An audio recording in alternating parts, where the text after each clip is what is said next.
Well, it's great to see so many of you here for this 6th Jim Rose Memorial Lecture.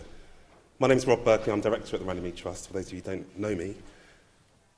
And we're very lucky to have David Lammy, MP, here who's going to give our lecture. Let me say a few words first about Jim Rose.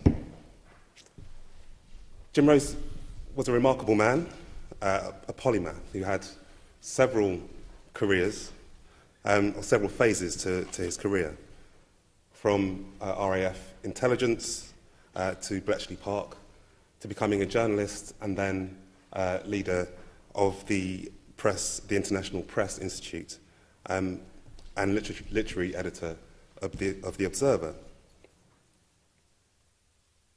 In 1962, he was made director of the Survey of Race Relations, which in 1969 was published as Colour and Citizenship, written in conjunction with Nicholas Deakin. And in 1968, he was a co-founder of the Runnymede Trust. In 1968, our founders, Jim, along with Anthony Lester, set up Runnymede to counter racist propaganda and to promote racial justice. And this is a legacy which Runnymede still continues to this day. Research is at the heart of our work, and we've currently engaged in research along a number of fronts: in education, financial inclusion, some work on the riots, some work on hate crime and policing practice, as well as data transparency. But we also are very keen to think about how we enable change and how we are part of the change that we want to see, which is racial justice in the UK. And we've been holding deliberative assemblies, using video and social media a huge amount more.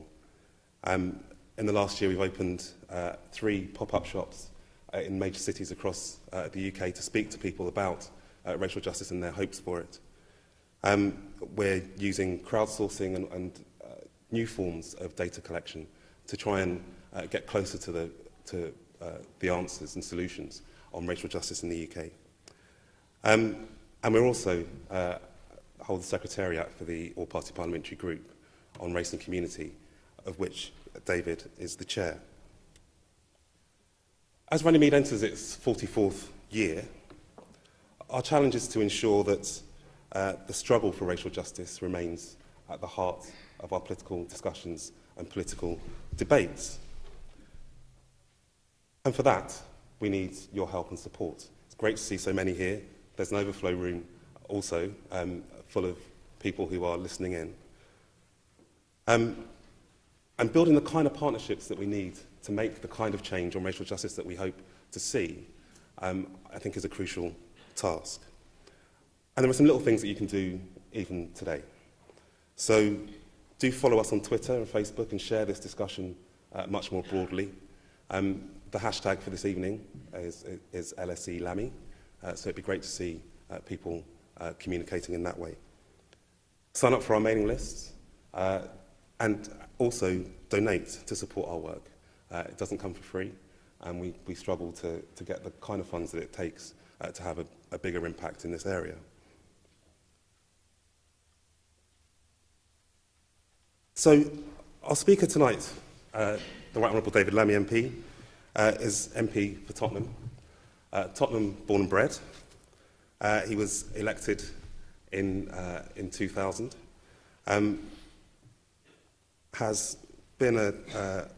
Was a Labour candidate for the newly created GLA and had the portfolio for culture and arts there. But since been elected as Labour MP for Tottenham in 2000, also took on a range of ministerial posts in the last government, in Department for Education and Skills, in Health, Constitutional Affairs, Culture, Media and Sport, and Innovation and Universities and Skills as well. So a broad range of experience across government. And as chair of our All-Party Parliamentary Group on Race and Community, has been a stalwart voice to raise these issues within Parliament and beyond. So Without further ado, I'd like to invite David to give the 6th Jim Rose Memorial Lecture.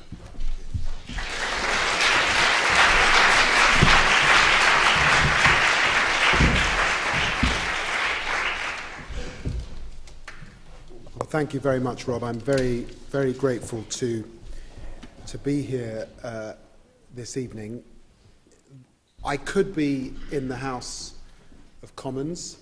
I could be voting at 7 o'clock for an issue that I think is important to London's BME population, and that is to vote against the government's cap on housing benefit and their refusal to understand what that's going to mean for a lot of people in London. And I might be in trouble with my whips for not being there to vote against the government, but I took the view that this lecture was important, and so I am here. I was asked to do this by Rob literally a week or so after the riots in August. And my initial attitude, you remember, I'd hardly slept, was, look, Rob, this is not my #1 priority at the moment. We got a date fixed. I'm glad it was there in the diary. It was not my intention to be dominating the Mail on Sunday the weekend before the lecture, or indeed my desire, but you will understand that the nature of politics is such that these things sometimes happen. This is a very important subject, and I'm following in a very important tradition in making this lecture. And I think that both Jim Rose and Anthony Lester, who brought us the Runnymede Trust, in a sense, to progressive, liberal, white men at a time in our history when race was particularly difficult, coming together with the wider black community to ensure that we had both the Runnymede Trust bringing these issues to policymakers year on year, fighting the good fight, but also actually a tradition like this in Jim Rose's honour is really, really important.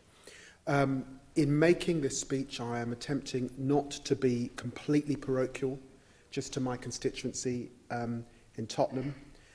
If I were giving a lecture or a speech to solely an audience in Tottenham, I would say slightly different things. I am attempting also not solely to be a black politician, as it were. I'm attempting to range across a broad range of issues, and there are many on the table at the moment. So some of you in the audience will have particular things that you probably would like me to talk about for a full hour, but by necessity, I have to be brief across a range of subjects. I just caveat that right from the beginning. I think the important place to start is to start with where we are at the beginning of this century. And this first 10 years of this century has been pretty tough. In fact, if you go back to the last century, and I'm not predicting a First World War, you had the openings up of recession, you had real problems in Europe, and you had strong differences of opinion emerging around race and political ideology. And at the beginning of this century, we have had September the 11th, we had the bombings in London, we've had a decade, certainly the first half of this decade, preoccupied with climate change. We had one ray of sunshine with the election of Barack Obama in the United States. We've had huge economic downturn. And if you think about those issues and think about their relevance to BME populations particularly, this is a turbulent period into which I'm having this discussion. And indeed, riot and recession go together. So that's the backdrop. It's a panoptic backdrop. It's an international backdrop, as well as its effect on London more locally. And in representing the constituency of Tottenham, I talk about Tottenham a lot, as you would expect. It's my home. I love it. I care about it. I was raised there. But of course, I could be talking about a lot of other ums. By that I mean Lewisham, or Peckham, or Brixton.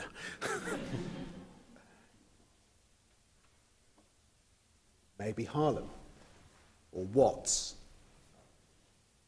certainly parts of Paris, Berlin. And there would be other places in the Western world particularly affected in similar ways. So the parochial here has application beyond that. I think it's important to me to draw some contrast between Tottenham as you might have found it in the early 1980s when I was just entering my teens, and Tottenham as you find it today. The Tottenham I grew up in was dominated by 3 or 4 big communities. Caribbean communities,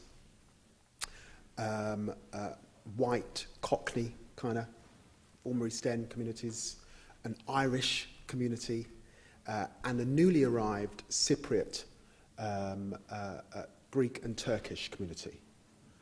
Tottenham today is over 220 languages, is the most, N15, the most diverse postcode in the country, probably, most definitely, I think, the most diverse constituency in Britain, in Europe, and potentially the world.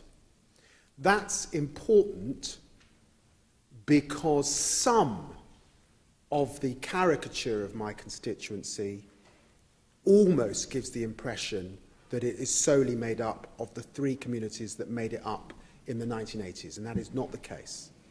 And actually, that diversity means that there are different experiences of race and the impact of race. Now, obviously, in some of what I have to do, I have to say I'm particularly concerned with parts of the black community in its narrowest sense. But it is to say the context, for me, representing Kurdish Turks, representing Ghanaians and Nigerians, representing Somalis, and representing Eastern Europeans is complex and varied and brings very different kinds of demands and different communities with different capacities, actually, and different traditions. But it is still the case, whether in the 1980s or now, that this is a constituency with amongst the very highest unemployment in London as we speak, with 43 job seekers for every vacancy. It's a community in which 80% of children are growing up in poverty.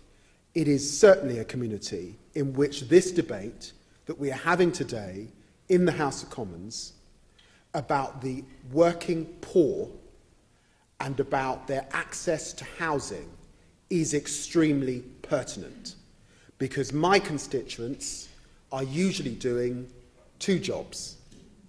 They are a cleaner and a dinner lady. They are a security guard and a minicab driver.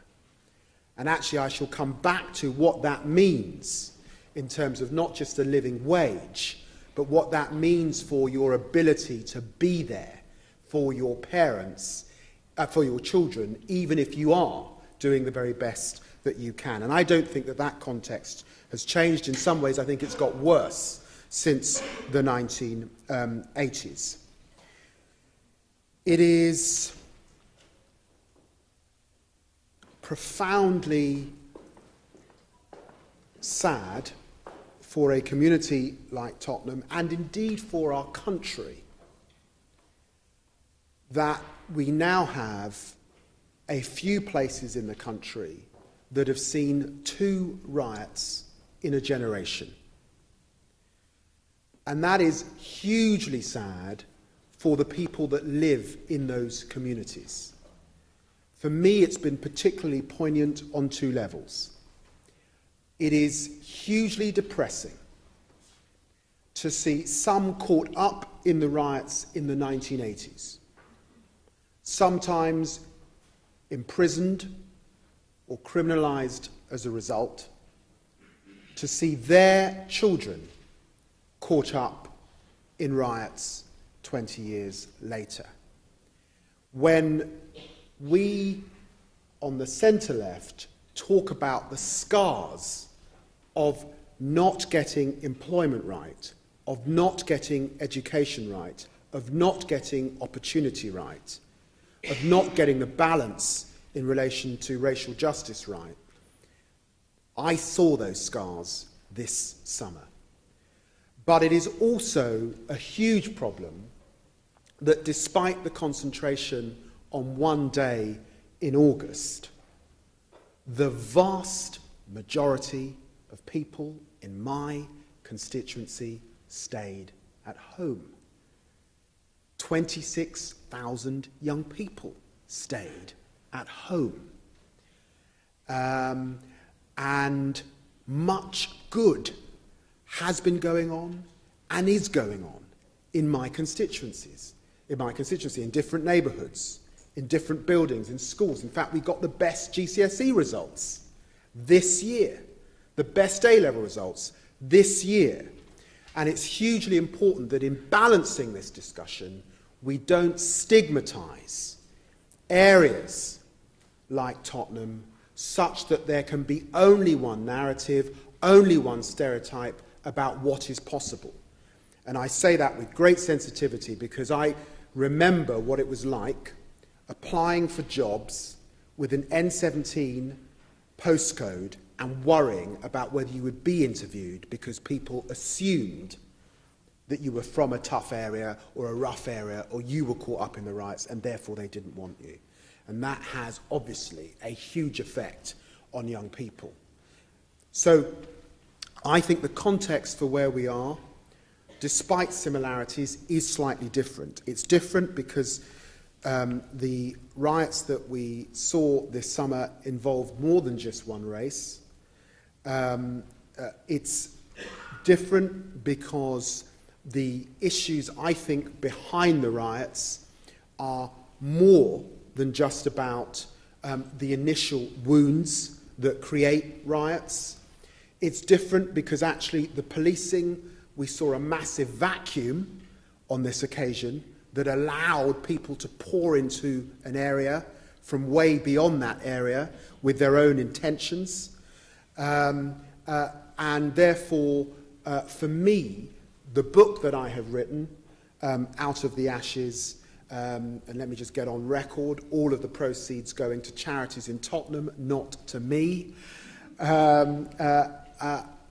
attempts to look right across the range of issues that I think are relevant. And tonight I will try and touch on some of those issues. But what we do know is that the majority of rioters were young. The vast majority of rioters were male. In fact, over 90% of the rioters were men or boys.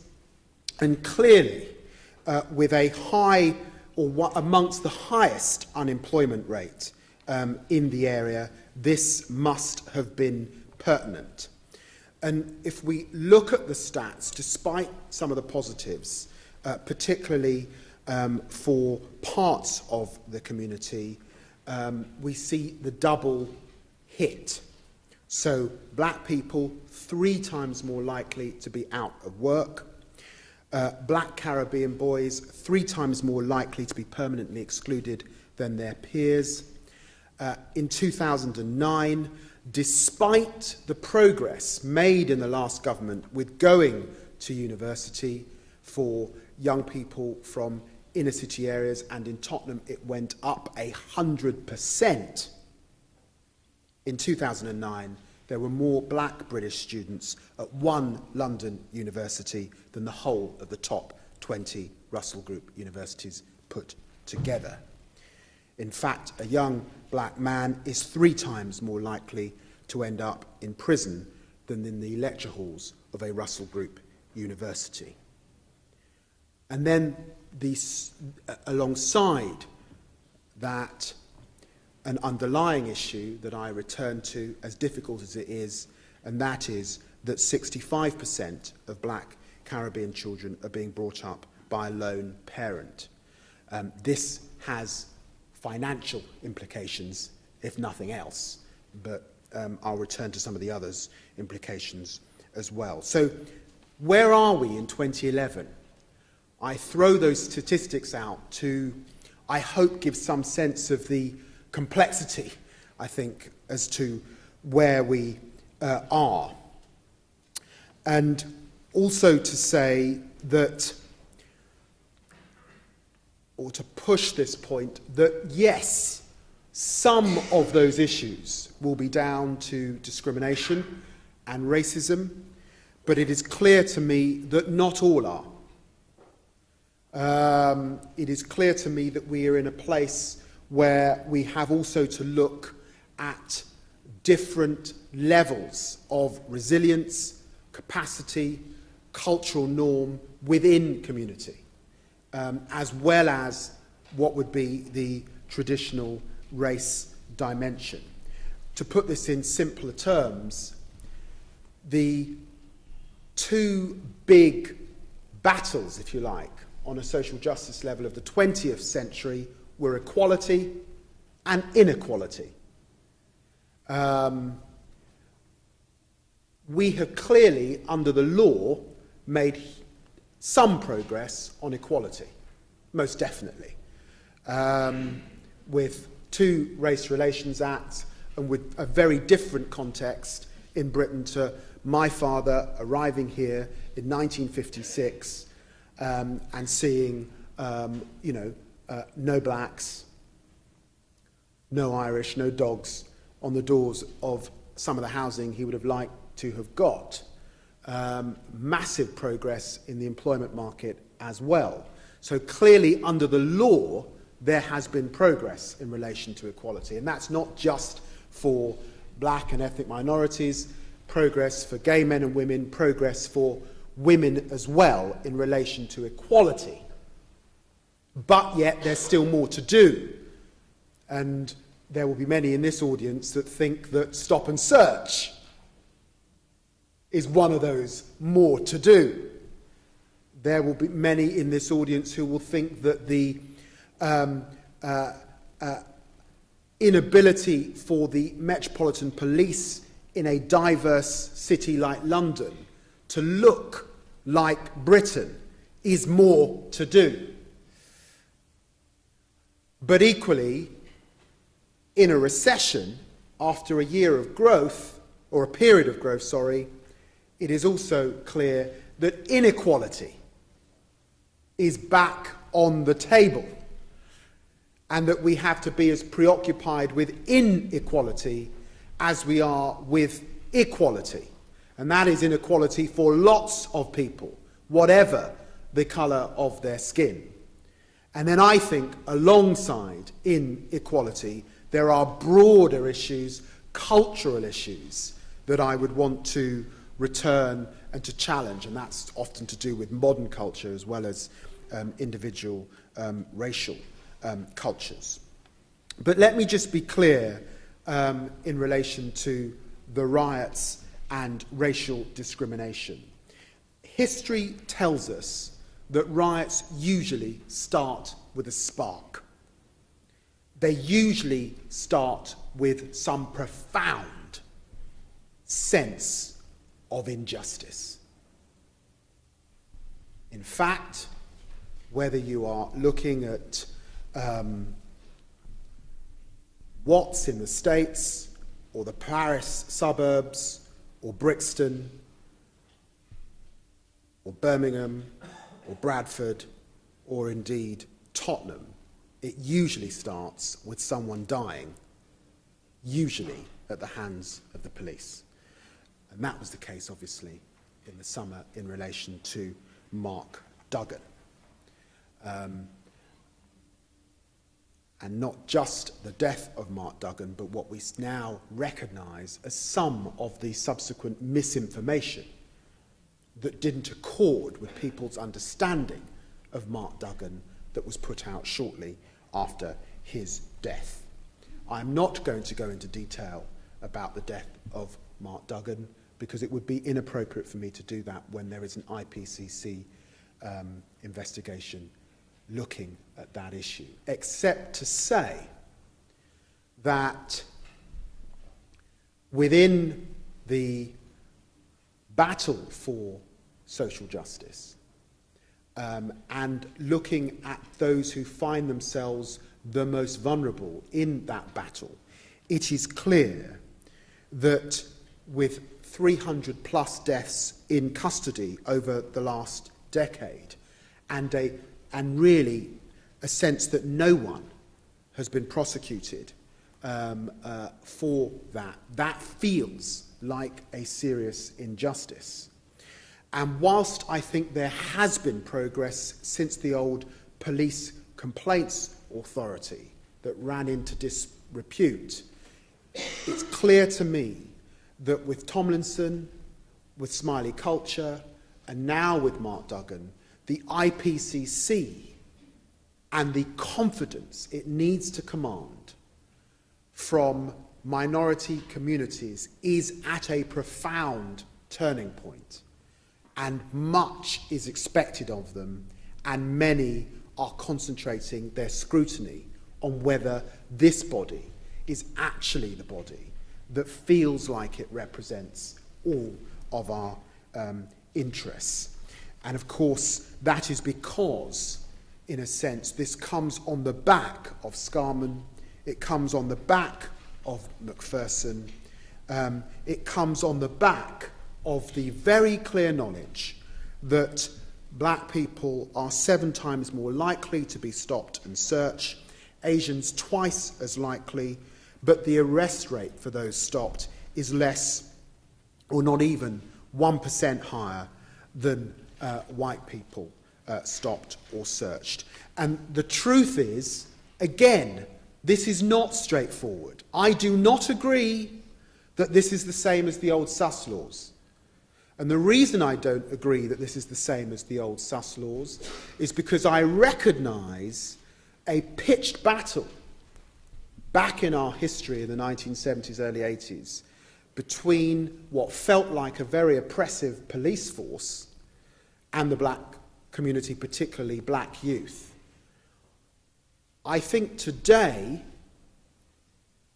the new ingredient is knife crime. And having sat with so many parents who've lost their kids to knife crime, it is hard, and if those parents were here, or many were here, it is hard not to recognise that the urgency and the political pressure that's been brought to bear to do something about all these knives on the streets. Now, you can then talk about whether that doing something in the shape of stop and search is actually effective. But nevertheless, I think the context into which we see Section 60s and notices and this acceleration is slightly different.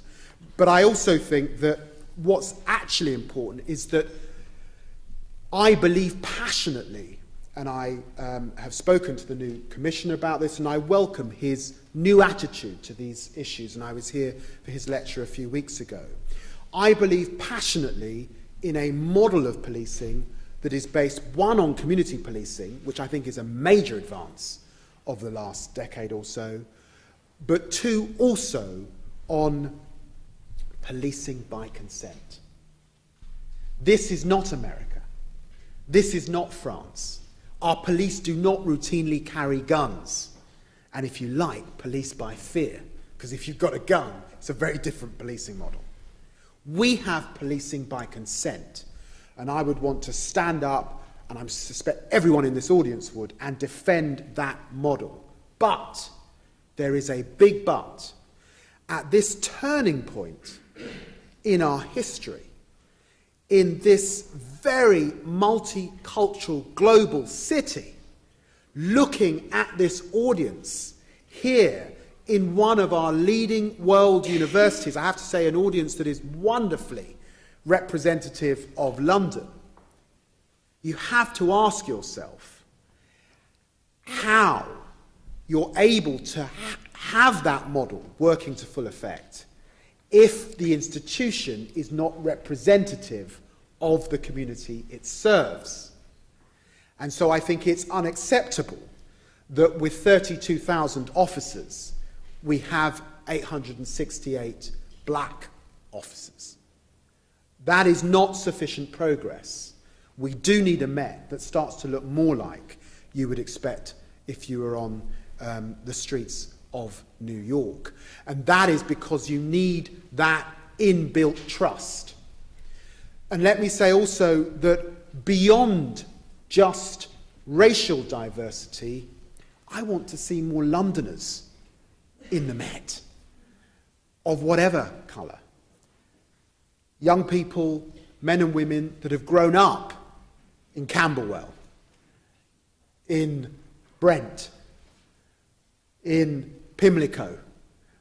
I worry that current practice on travel and on housing is leading to a situation where the overwhelming, and I recognise the Met is our national force, but the overwhelming amount of officers are coming from Surrey, from Hertfordshire, from Kent, from other forces, because I think that also that means that London loses that sense of a force that's for itself. And I think that that also plays into who is stopping me and why they're stopping me, and who is making this assumption that I am doing something wrong or that I'm carrying a knife. I think that that is particularly relevant, that issue of trust, and then, of course, of leadership. We do need more than just 3 black chief superintendents out of 73. We do need more than 8 black superintendents out of 176. We need more than 22 black chief inspectors out of 391, it seems to me, in London. Race and discrimination then, but also, of course, not just issues of equality, issues also of inequality, if you like, and challenges going forward. And in this time of economic downturn and tremendous pressure, my sense is that we are at a crossroads. We can repeat some of the mistakes that were clearly made in the 1980s, or we can recognise and learn from that period, and even in tough times, get some of these issues right. I would say we should be very, very worried that the areas predominantly that saw rioting have amongst the highest unemployment in the country. Very worried indeed. We should be very worried that too many of our young people are currently really on the dole, at home with very little to do.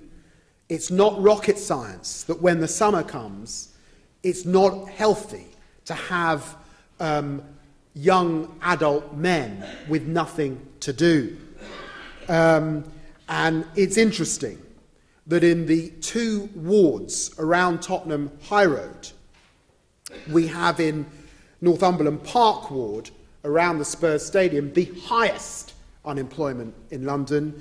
And of course, if we link it with Tottenham Green Ward, those wards, not now constituency or borough, but those wards have higher unemployment than the entirety of Nick Clegg's Sheffield Hallam and David Cameron's Witney constituency in Oxfordshire. That is an issue. And my strong view is that the work programme is not sufficient. Partly because what people need is work, not training to get work that doesn't seem to be there. And I had a little set too on Question Time about these apprenticeships, because again, whilst that is used as a line, the reality of those apprenticeships doesn't seem to be coming through in constituencies like mine, certainly not in the sorts of numbers that mean that you should laud it like it's going to make a difference. My own view is that it was a mistake to get rid of the Future Jobs Fund, because a lot of the young people I was seeing on that Future Jobs Fund had a black and ethnic minority profile. And they were occupied in the voluntary sector, in the public sector, doing things and moving on. And the absence of that, and the youth contract not having started, is deeply, deeply worrying. And of course, the fear that this youth contract will feel and look like the old YTS scheme. Some of you will remember the old YTS scheme that wasn't worth the paper it was written on. So unemployment, we should be very, very worried about the levels of unemployment we are seeing in communities. And because this isn't the 1980s, unemployment is not just relevant to young adults, absent and struggling in the employment market. Of course, immigration being with us and having been with us for some time, when I talked about the complexity of the community I represented at the beginning, it's also important for me to stress the intergenerational complexities. When we talk about the black community, we have a black community of first-generation immigrants, arrived here in the Windrush period, of second-generation immigrants, not immigrants, a second-generation part of that community, like myself, born, raised, 1970s and 80s. And then we have third generation. Some of them were some of the people we saw on the streets. And actually, employment is affecting all generations. It is still the case that where there is employment for BAME populations, it is largely in the public sector. And guess which sector's being cut? So mum and dad are unemployed, and then children coming up are also unemployed. That takes us, actually, to a very, very worrying place. I actually think in the context of London in the 80s, it was not quite that bad. It feels more like some of the issues you saw in the north of England, in towns where whole industries had been lost, parents had lost work, and young people were coming up without work. And we know the effects of that in cities like Middlesbrough, Hull, parts of Newcastle, Gateshead, Salford, and actually the huge amounts of money that have had to go into those areas to try and regenerate, to deal with that long-standing scar. So real issues in relation to inequality as well. But I, in my book, essentially have a simple premise, and that is that the 20th century, in terms of ideas, had two big revolutions. One, well, both were liberal revolutions. The first, of course, the social liberal revolution of the 1960s, and the second, the economic liberal revolution of the 1980s. And in a sense, in 2011, we are living with both the successes of these revolutions, but also the challenges of these revolutions. The economic liberal revolution of the 1980s has clearly ensured that British politics no longer talks about abolishing capitalism, but about giving people a stake in capitalism, or responsible capitalism, how we civilise capitalism. And indeed, the socialist vision was actually one of civilizing capitalism. It wasn't about abolishing capitalism. We would hand that to our communist and Marxist friends. Socialists wanted to civilize it and were concerned particularly about employment rights as a way to make that happen, and then the welfare state as a way to create an insurance against the ravages of that capitalism. And of course, the social liberalism,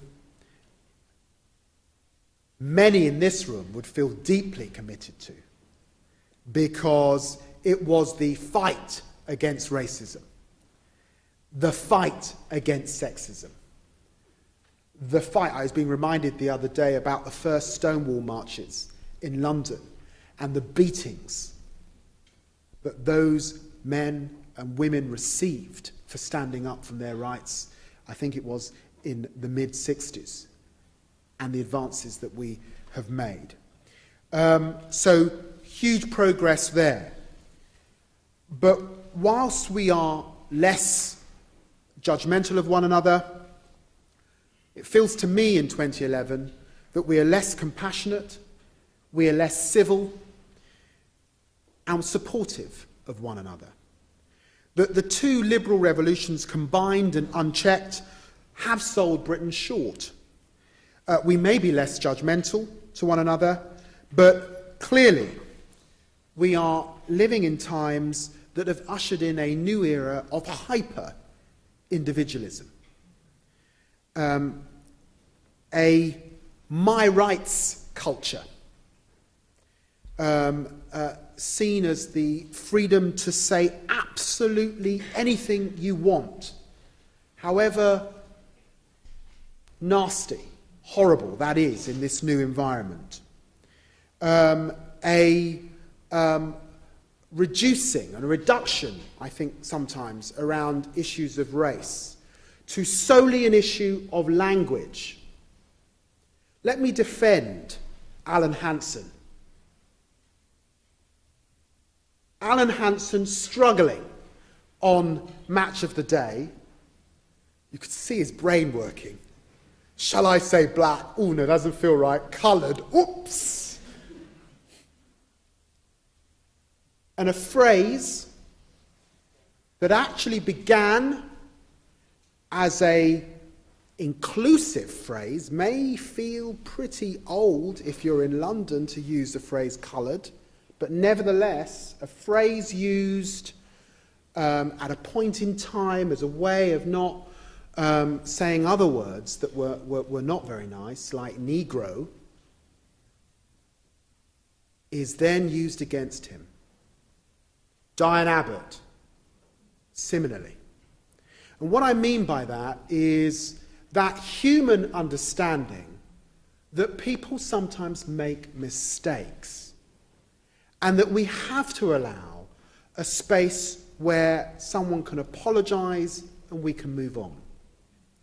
And actually, some of the profound challenges that still exist in our society, the sorts of challenges that lead to murder, and we recognise some progress in relation to the death of Stephen Lawrence as I say that, the profound challenges that still exist in relation to the employment market merit wider and deeper discussion and policy solutions. We should not allow, particularly sometimes actually on the left, a shrill debate that reduces this to a very narrow, almost politically correctness that is solely about language. It is much deeper, much more complex, and it seems to me if we lose our tradition for compassion and humility and sorry I made a mistake, then we lose dialogue. And losing dialogue runs counter, ironically, to a liberal, civilised tradition. And of course, I don't need to tell this audience about the real challenges that exist in relation to that second revolution, the economic liberal revolution. And how that sense of economic freedom has led to gross inequalities in our countries. Over the last decade, the poorest 10% have seen a drop in real wages, whereas the richest 10% have seen a 37% increase. 80% of the increase in national income over the last decade has gone to people with above average income, and the wealthiest 10% are as rich as the poorest 50%. CEOs of banks continue to be offered millions of pounds in bonuses when it is clear that the staff cleaning that bank or keeping that bank secure is not yet able to make a living wage. The ravishes and the trouble that economic liberalism has got into, it seems to me, at this point in our history are profound. And I posit these two liberalisms because I think they present real challenges in relation to race that need to be further explored. I do not pretend I have all of the answers, but add a deeper complexity than solely a debate about racism and discrimination. Part of what I saw and I wrote about in my book, when I see people smashing and running down shops like JD Sports, is a my right entitlement culture, helping myself. Part of what I see from certain industries, it exists certainly in the music industry. It exists certainly in parts of the sports industry. Indeed, when the chief exec of JD Sports said it's fine, it shows our brand is doing well. Seems to me that there we have social, cultural norms played out and repeated, particularly to certain communities, that are deeply problematic. And part of it is the resilience. You can't ban, obviously, advertising and other things, but it's the resilience to hear but not totally absorb, and to have a diversity of influences coming in to your home. I say to my young cousins in Edmonton, you know, what is all this grime and gangster rap blaring out of the TV day after day, hour after hour, when there are 700 channels on the television station? But of course, in the modern society, it's very easy to live in that silo. Some of you will live in a Radio 4 silo, a Guardian silo.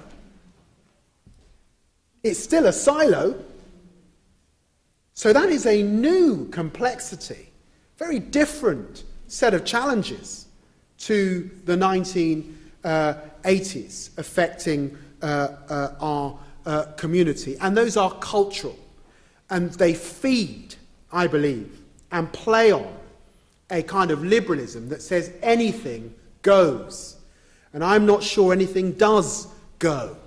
I think we have to have a healthier debate about some of these issues.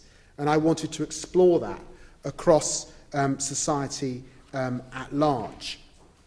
And I do want to challenge cultural norms within parts of my own community that do think it is acceptable and fine that 67% of Afro-Caribbean children are growing up with just one parent. It can't be fine. It's not fine socioeconomically, because one income is never as good as two. Simple. And it is clear from all the psychological evidence that young men finding peer group and finding masculinity in peer group relates to gangs. And so there are big issues within community for addressing that and for being responsible if you have children. Understanding the commitment you have to make long term to the lives of those children and the financial support and love that those children need. And understanding that some of those cultural norms that may have been appropriate in previous eras, in previous countries, with large extended family, do not work in London. And I've taken a bit of stick for saying this, but it is the truth. And you can't lay that at the door, it seems to me, of other people until you've been willing to address those issues yourself without, of course, stigmatising anyone growing up with a lone parent. And let me say, I was raised by one of those tough, strong, beautiful black women, and I am hugely proud of all that she did to get me here. So, in terms of policy solutions, it is clear to me that many of the debates we are currently having have a strong BMAE face. The debate in Parliament today about a benefit cap is about the working poor. It is not about scroungers. It is about people who are security guards and dinner ladies and cleaners who need that top-up to care for their children and have housing. And the exodus that they will be making over the coming weeks from inner London to outer London, and the overcrowding we already have in Tottenham doubling over the next period. And as I've said before, we will see in London scenes similar to what we see in Paris, with all the social consequences of that in the years ahead. I said it first. I'm very sad to have to say it, but it's obvious that that's what it will lead to. Massive overcrowding of young people in homes that are already overcrowded. It's why also, by the way, let me just put on record, I did not suggest. I've written a book of over 250 pages. I did not suggest that the riots were solely down to smacking. But I did say that one of the issues that my constituents raise with me is smacking, because their reality is that overcrowding. Their reality is that estate with the drug addicts in the stairwell and the needles and the condition. Their reality is the knives and the gangs outside the window. Their reality as a parent is making that decision about how they help their children navigate those boundaries. And so I am deeply concerned that parts of the liberal left want to shut down that debate. They don't want to hear my constituents raising these issues. So let me just put on record, if you live in Muswell Hill in a 5-bedroom house and you're a journalist, yes, you can run upstairs when your kids make noise. My constituents, or many, can't make that decision. And actually, the truth is, there are things that they fear that are much greater than a smack. And that is the issue that I was putting on the table on their behalf, because that is my job, and I stand by the decision to do that, whatever people may feel about the rights and wrongs of smacking. And again, this is the context into which we have to be clear about the policy decisions that we are making and about the impact on people once we have made those policy decisions. And, you know, I've heard what the NSPCC put out in a statement wanting to see the banning of smacking, but I have to say to them, I wish they hadn't pulled out of Tottenham last year, because they did. And they need to be there on that stairwell with that parent if they're going to make decisions like that, it seems to me.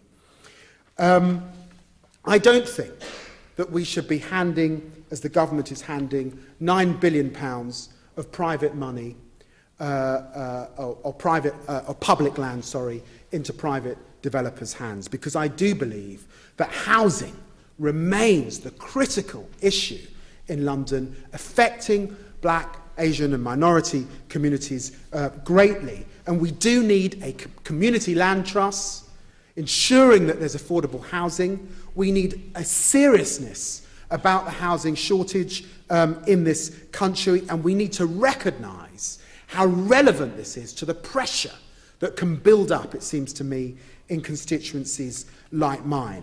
And when we talk about employees on the remuneration committees of these companies, again, let's see the face of who those employees are.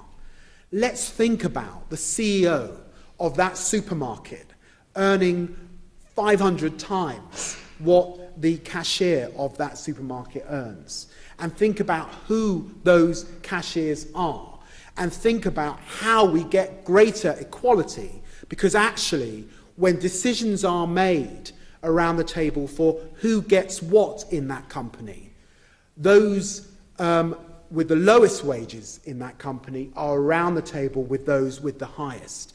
That is, in the end, what I was arguing for in the book. It's currently what Ed Miliband is arguing for in the Labour Party. And again, that will have an effect for black and minority ethnic communities in this country. Flexible parental leave. I'd like to see far greater scrutiny of the way that the internet works in relation to young people. I'm concerned about some of the advertising to young people that we see on television that I talk about in the book. I've touched on the culture that affects parts of my community in an inner city context. Again, mentoring. Boris Johnson could only recruit 21 people to mentor inner city boys. Given the scale of the challenge, the sort of statistics that we have, the urgency of that subject, the word pathetic is not even worth that number. He said he would find 1,000. We need some serious, it seems to me, if necessary, tax breaks and other things to put a real rocket under the ability to recruit mentors and have mentors working alongside young men in constituencies like mine. So I wanted, at this point in our history, to both say there are similarities to some of the debates we've had in the past, but there are profound differences. To say that, yes, some of them are about issues of equality, racism, and discrimination. It seems to me there's an urgency around the issues that are to do with inequality. But actually, there are also a set of cultural revolutions to do with where we are now in 2011 that are posing profound challenges. And those are as much challenges to communities and individuals as they are to governments. Thank you very much.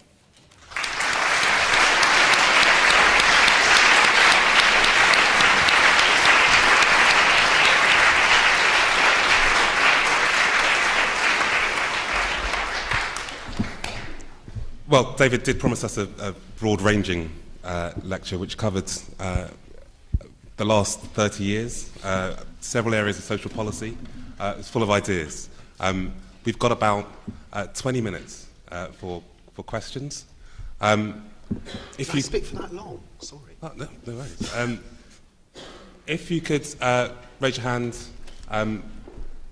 tell us who you are and whether you represent an institution or not, and keep your questions as short as possible so that we can get as many in. I'll try and take 2 or 3 rounds. So the first hand I saw was the one gentleman in the grey top just behind you there. Yeah, nice to see you again, David. Mike Roberts, councillor from Aldershot, and also an LGA member. I'm from the red corner, so you know what that means. The first point results in both you and I attended Hogan Brown's presentation. He talks about professional stop and search, but everybody was bemused in the audience as regards what that meant. What do you believe it means? The second point is, when I did a convention and did a report to Yvette and others about 3 weeks ago, One of the issues being raised by people from Bristol, Leeds and various other places who were there, including Tottenham, was why has there been no public inquiry, or even the Labour Party putting forward an independent public inquiry into what happened last year. And the biggest issue concerns, which you've hinted at, discussions with Lord Victor from Turning Point, and you know who that would be as well. He and I both believe that when we come to the Olympics this year, there will be another Paris issue arising, namely that, regretfully, the riots or the civil disturbance will break out because the basic issues haven't been and will not have been tackled. In fact, I believe that that is almost certain. What's your view on that one? Thanks, Mike. Take a couple more. There's one more on the same row, just at the far end of that row, and then we'll take this one in the middle. But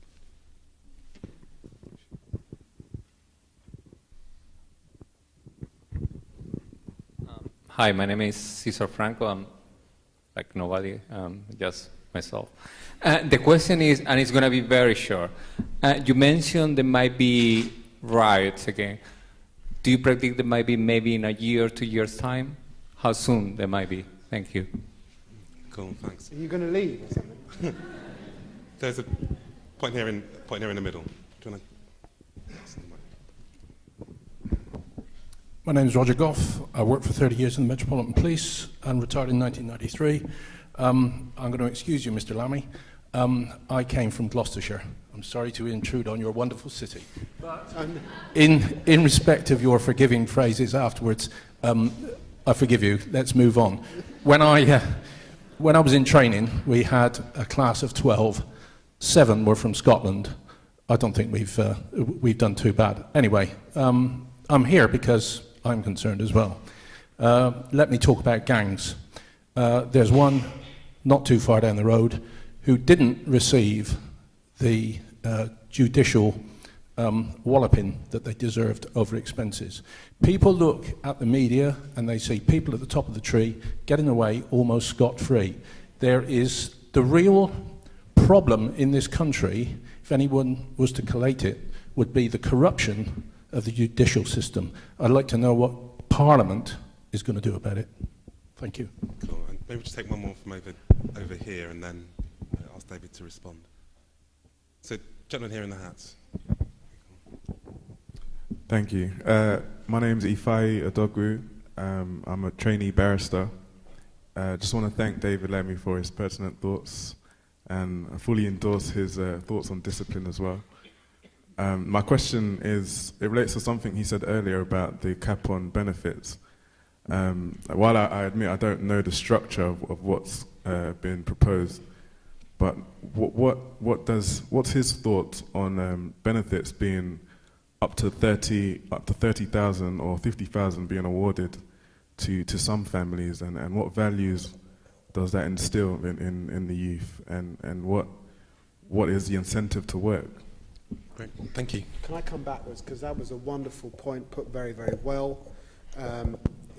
You realise that if you support the position I've outlined on smacking, you may not get tenancy in a liberal criminal set, so be careful. I do think that there has to be a cap. I do. I do think that there are parts of our community that are playing the system. And again, this is an issue that ordinary people raise in my constituency because they can see it happening. And I think it's a mistake for the left to pretend that that isn't happening in some ways within our country. It is. We should and have got to do something about it. But equally, we should not caricature the system and give the impression that everybody is living in a mansion due to the Exchequer, because that would be a complete caricature. And I think that if you are being a diligent government, you should pay as much attention to the undeserving rich as you do to the undeserving apparently poor. And we're not seeing that. So some of this is how you calibrate it.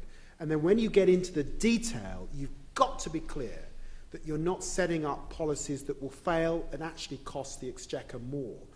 The overcrowding and homelessness could well cost the Exchequer a lot more, medium long term, if it goes badly wrong. The level of the cap is important. And I happen to believe, because I've got the highest homelessness in London, in my constituency, that you really have got to have something to say about slum landlords. And of course, we've heard nothing from the government on the issue of slum landlords, on policies like rent control, because in the end, this isn't money going to people, the housing benefit cap, it's money going to landlords. And if you've spent any time in some of what is apparently in the, I'm not sure we're still the 5th richest economy in the world. I think we were overtaken by Brazil very recently. But nevertheless, what we see in this city passing for housing is shameless, frankly. And landlords are picking up that money, not those individuals. So it's complexity, but I certainly accept the thrust of what you have said. And that's why I think that the Labour Party has arrived in broadly the right place. The judiciary, very hard, isn't it, for politicians to start in a democracy to start down the road of challenging the judiciary. All I would say is that it's a bit like the Met, isn't it? How connected the average judge is to my community, I wonder. And I reflect that in states and cities like New York, and for a period I worked as a lawyer in America, judges have to live in their district. How different things would be. But I think I probably ought to rest there, except to say that I think that it is absolutely the case that some of the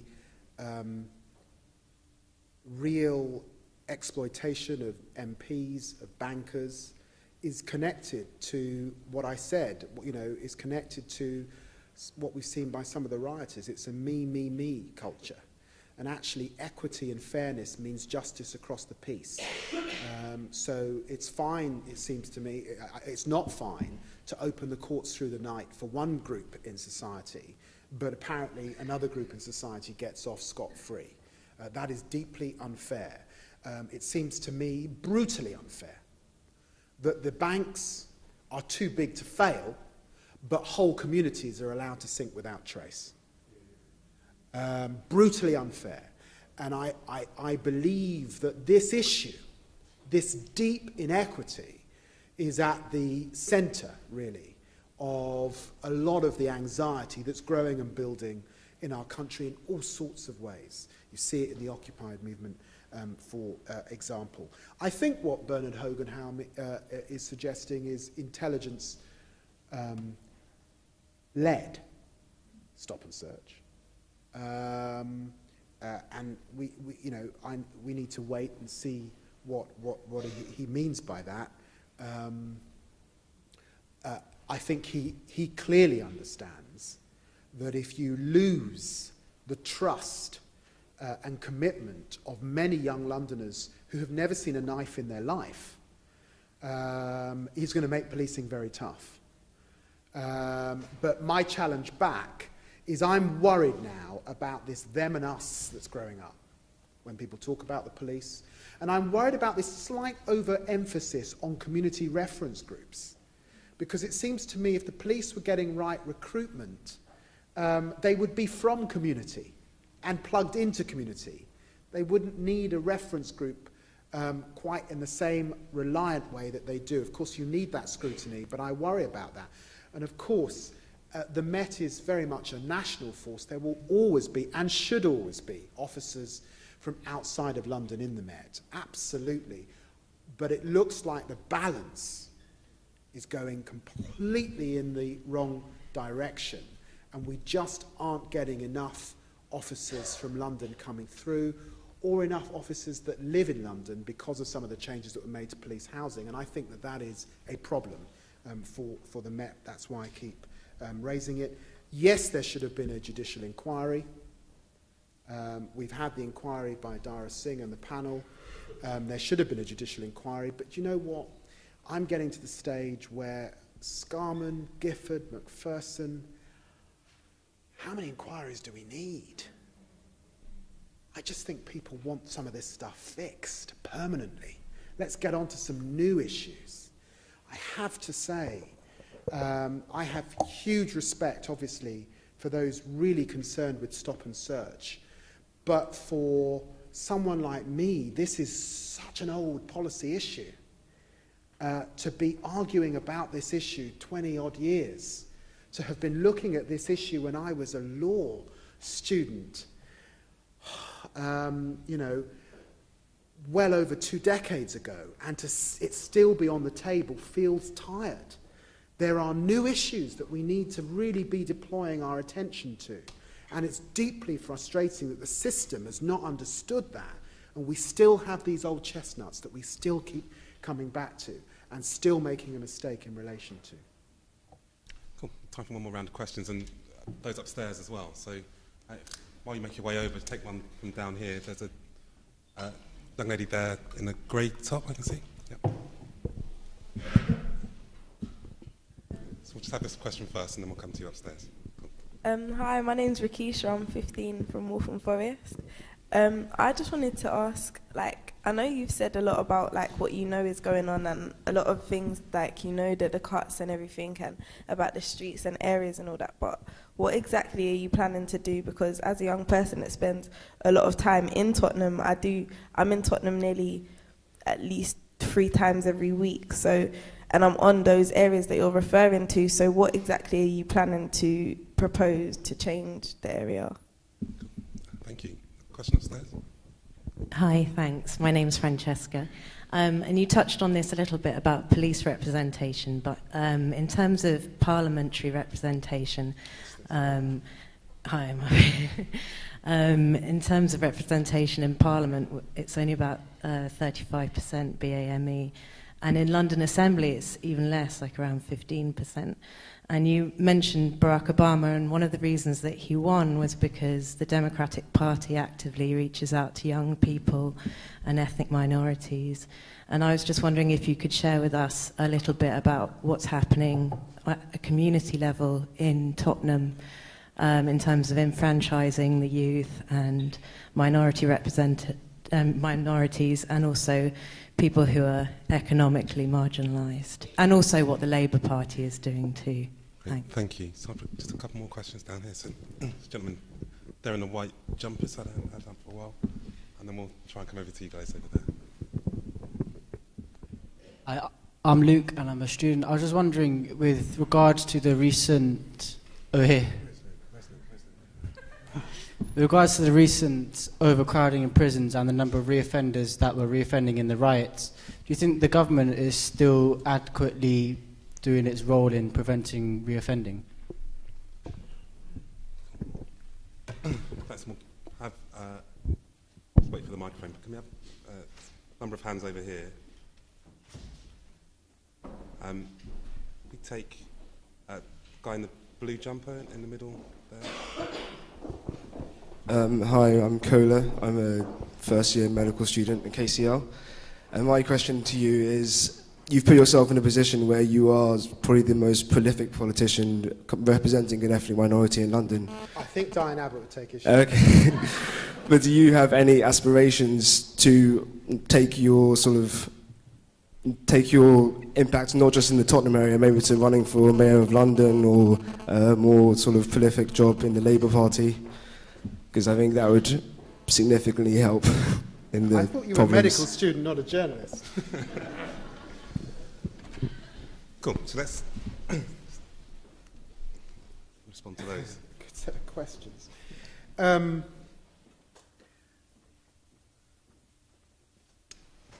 In relation to my constituent from Tottenham,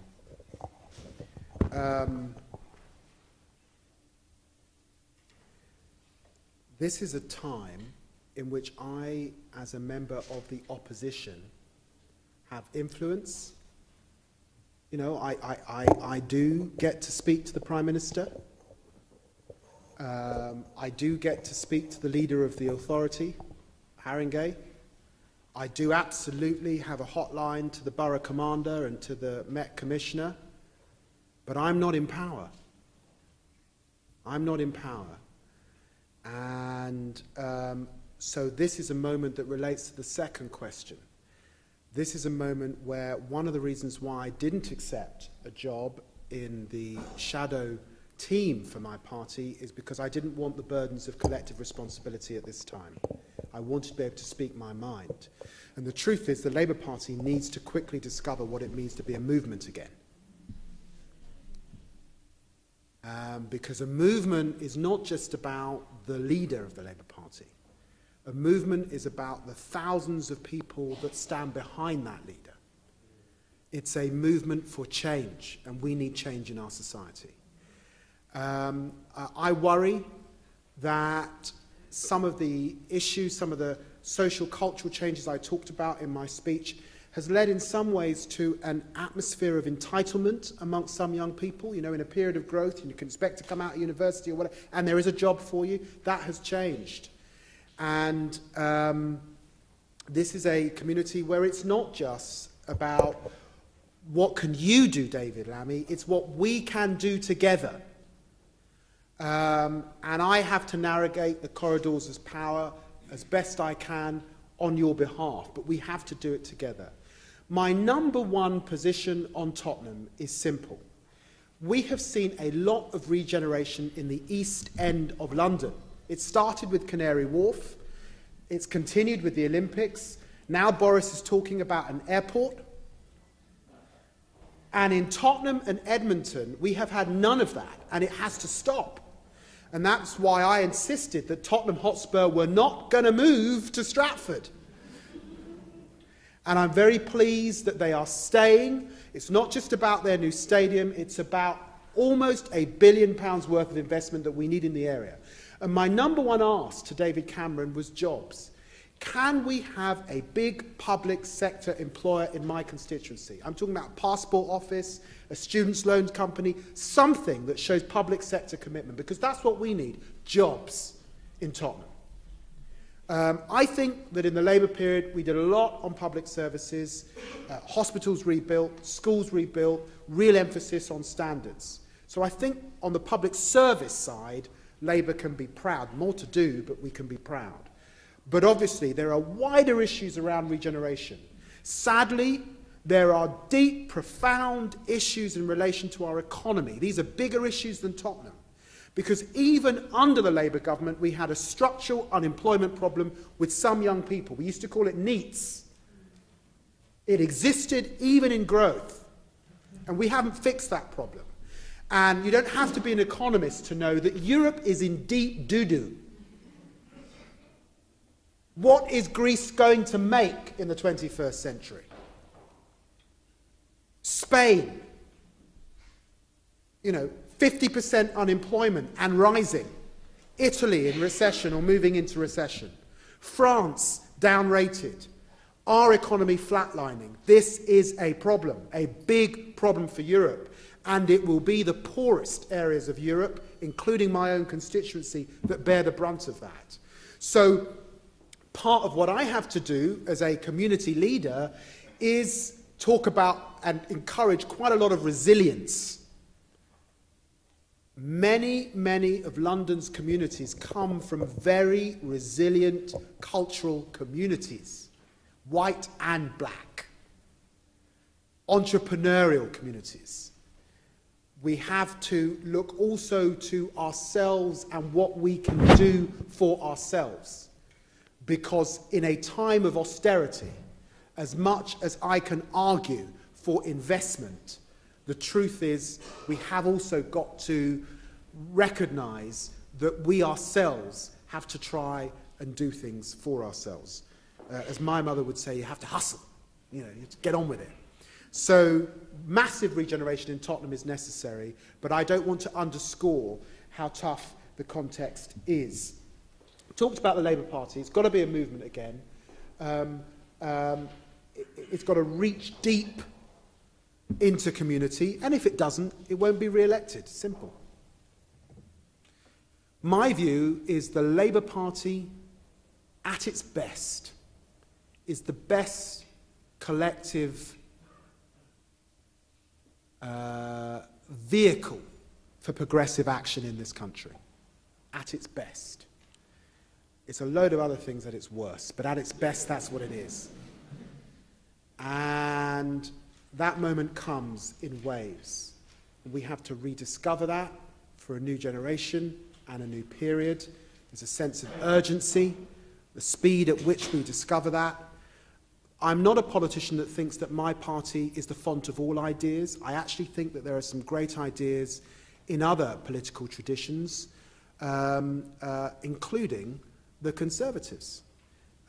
It should have been us that found a way to give people a stake in society with their own housing, and we left it to Margaret Thatcher to come up with her version, and we're slightly struggling with the lack of public housing as a consequence of that. If we'd done it, we'd have done it differently, but we weren't brave enough to do it. So it is not solely our party that is the font of ideas, but clearly we have to be a movement again if we are to reach out and bring on a new generation of young people. Although, yes, the Democrats in the States have got some of this right, but they haven't got all of it right, actually. I mean, I think the number of African-American and Latino senators is not something to shout about in the context of the States. And huge inequalities at the bottom mean that we should not jump up and down about what we can learn from America, because we must never forget that the great invention of the Labour government, the Attlee government, the welfare state, puts our country in many ways at an advantage, and it's why we fight so hard at this time when we see the dismantling of that welfare state and an attempt to move back to a kind of pre-Victorian era in which we relied solely on society and on charity. What am I going to do? Well, there is actually a very serious job of work to do in a constituency that needs me, I think, at this time. And I take that job very, very seriously. The future in politics is not solely in my hands, it's in the hands of my party, it's in the hands of others. So we'll see. But at the moment, I'm very happy being the MP for Tottenham. We'll see what the future brings. Thank you. On that note, let's thank David Lammy for his lecture and answering our questions so openly.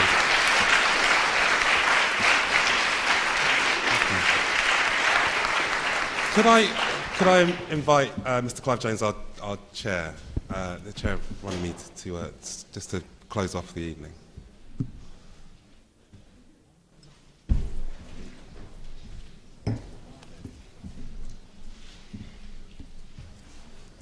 Thank you very much indeed for being with us tonight.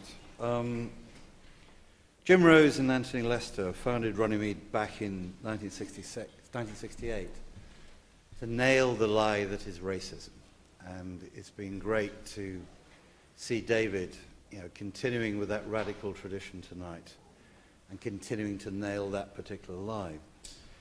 And remind us overwhelmingly that despite a certain lady who seems to be featuring in cinemas around the land, there is still such a thing as society. There is a common weal, and we forget that at our peril. And we do not want to continue in a me society. If you're growing up in N17, it is already the case that if you have a black or an Asian surname, you're writing twice as many applications just to get an interview for a job.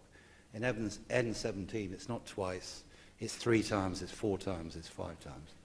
So unless we have that sense of social justice, unless people believe in the common weal, unless we ensure there is an opportunity to get jobs, an opportunity to get decent housing, inequality is going to continue in this society. And we have to fight even harder now, because we have a coalition government that believes that there is equality, that there is fairness, that there is justice. David has shown and reminded us tonight that that justice has still to be achieved. In Runnymede, we continue to work to identify the barriers to racial justice in the UK, and we seek to influence policy and practice in order to create a successful multi-ethnic Britain. To do that, we work in partnership with others, and tonight is no exception. I want to thank the LSE, Department of Sociology, particularly Dr. Claire Alexander, one of my fellow trustees, and the LSE events team for hosting tonight's event. There's a strange sort of synergy here. I actually graduated from this university in 1970, and I'm now chairman of London Metropolitan University, which has more black, Asian and minority students than all the Russell Group universities put together. So my alma mater has a lot to do in terms of improving entry, despite the fact, I have to admit, I now live in Muswell Hill, David.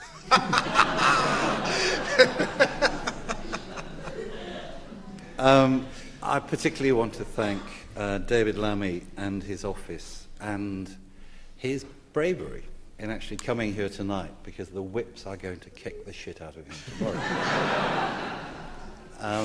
But I promised to ring Ed Miliband over the weekend and sort of explain why he was here. I particularly want to thank Rebecca Waller and all the Runnymede staff, and of course Rob, for chairing the event tonight. And a final and a special mention needs to go to Pam Rose, and who's Jim's widow, and members of Jim's family who are present yet again here this evening for one of our annual lectures.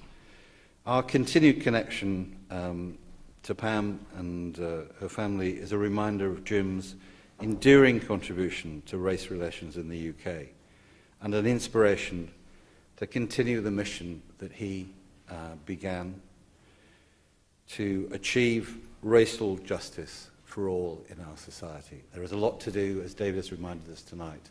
Let's maintain the fight. And thank you very much indeed for joining us tonight.